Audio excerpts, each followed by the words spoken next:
Playoff में अभी भी जा सकती है रॉयल चैलेंजर्स बैंगलोर। आईपीएल 2024 में बना नया समीकरण और अब आरसीबी की एंट्री प्लेऑफ में होने के जो चांसेस हैं वो एक बार फिर हमें नजर आ रहे हैं।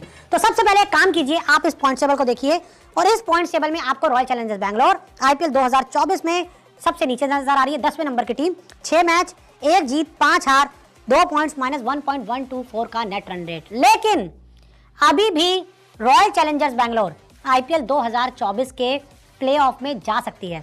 अब आप सोच रहे होंगे कि ऐसा कैसे हो सकता है, तो मैं आपको बता दूं कि रॉयल चैलेंजर्स बैंगलोर ने अपने 14 में से 6 मुकाबले खेल लिए हैं। अब उनको 8 मुकाबले खेलने हैं। वो 8 मुकाबले कौन से हैं, किसके साथ है, मैं आपको आगे बताऊंगा और कैसे उनका रास्ता बन रहा है ये आगे समझाऊंगा। लेकिन फिलहाल बात करते हैं कि आपने 14 मैच खेलने होते हैं, 6 खेल लिए हैं। अब आपको बचे हुए 8 मुकाबले खेलने हैं और इन 8 में से अगर आप 6 मुकाबले भी जीत लेते हैं, जी हाँ, अगर आप 6 मुकाबले भी जीत लेते हैं तो फिर आप प्लेऑफ में जाने की रेस में बने रहेंगे, क्योंकि आपकी 14 जीत हो जाएंगी।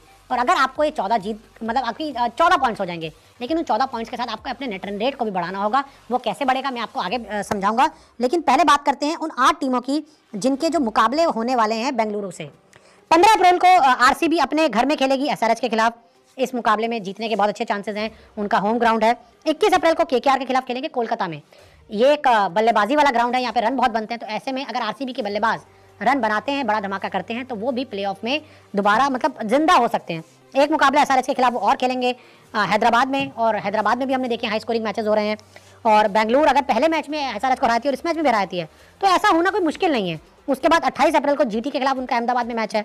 फिर एक और मैच 4 मई को जीटी के खिलाफ ही बेंगलुरु में है। तो अगर ये 2 मैचेस बहुत क्रूशियल है, अगर बैक टू बैक जीटी को हरा दें या जीटी से आप जीत जाएं तो फिर आपको रेस में बने रह सकते हैं। क्योंकि उसके बाद 9 मई को पंजाब के खिलाफ मुकाबला है, 12 मई को डीसी के खिलाफ मुकाबला है। 9 मई पंजाब वाला धर्मशाला में, 12 मई डीसी बेंगलुरु में है और उसके बाद 18 मई सीएसके वाला बेंगलुरु में। यानी कि अभी आरसीबी को 1 2 3 4 मुकाबले खेलने बेंगलुरु में। और आपके घर में भी अगर आप नहीं जीत पाओ तो फिर आप लानती हो, फिर आपका कुछ नहीं हो सकता। उसके बाद आपको हैदराबाद के खिलाफ भी खेलना है, जीटी के खिलाफ भी खेलना है। यानी कि आप एमआई को फेस नहीं करोगे, आप यहाँ पे एलएसजी को फेस नहीं करोगे।